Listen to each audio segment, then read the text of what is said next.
WWE Hall of Fame wrestler with ties to the Motor City wants his life experience to be a cautionary tale, especially for kids. Abdullah the Butcher is from Windsor. His mother is an Ann Arbor native. He says what he didn't learn growing up has affected his way of life, especially now. Our Victor Williams traveled to Atlanta to meet one of wrestling's wildest villains. He joins us live downtown. Victor, he was quite the competitor in his time. Oh yeah, that's right, Will and Pam. You cannot bring up hardcore professional wrestling history without bringing up Abdullah the Butcher, who has had many legendary matches right here at Cobo Hall, or I should say Huntington Place now, but sadly he is having the roughest fight of his life, and that's the fight to stay alive at the age of 82. Abdullah reaching into his tights, pulling out some sort of object. We may have to call this off. I was wrestling everybody in there. Larry Shreve, a.k.a. Abdullah the Butcher, spent the 1970s through the early 2000s as one of the most brutal pro wrestlers in the industry, wrestling for companies all across the globe. Over the span of his career, he's gone head-to-head with legends such as Hulk Hogan, battling back simply. Bruiser Brody, and there he goes. Look at that karate. And Andre the Giant. Now this is competition. This is what Abdullah has always wanted. Earning multiple championships internationally.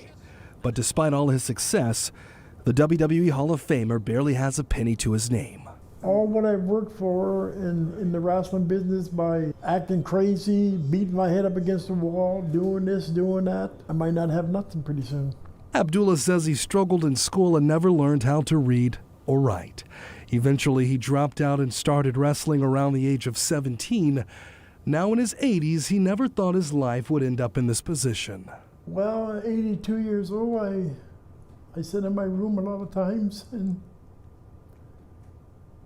you see that I work for nothing. Abdullah says being illiterate has cost him a lot, especially financially. One example, he says he lost $2.3 million in a lawsuit to another wrestler in 2014 because he couldn't understand the legal process. He says he had no idea he was being summoned to court and lost the case by default. His sister called in from Canada and said, Abdullah, do you realize you lost some lawsuit in Canada? And he said, what lawsuit? Malika Marshall is the assistant who has now stepped in the role of translator for the wrestler whenever he needs to read or write. This is an 82-year-old man, so he's about to lose everything. Back in his glory days, Abdullah the Butcher really believed in giving back to the community. After all, right here in Southwest Atlanta was the location of one of his restaurants that is now closed down, right next door to the William Walker Rec Center, where he also played a very big part. He put on a show at our site up there, fundraising to help support our youth program at the gym.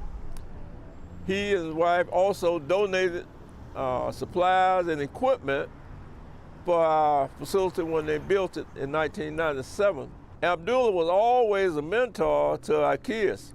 Other wrestlers like Ranger Ross say Abdullah has always tried placing his local community first over anything else.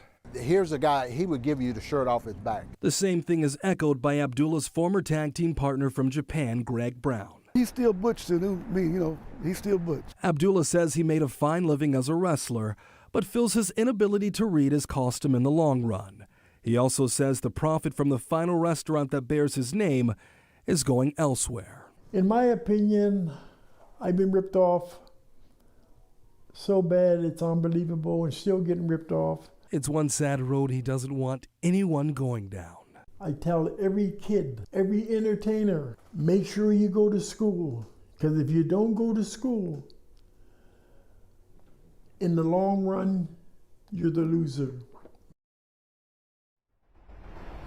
And just to give you an idea of how bad things have been on Abdullah financially, he had to pawn his Hall of Fame WWE ring, and unfortunately he has since lost that. So if there's anyone that's willing to help this man out, you guys can head over to our website, clickondetroit.com. In the meantime, we are reporting live tonight. Victor Williams, Local 4. All right, Victor, thank you.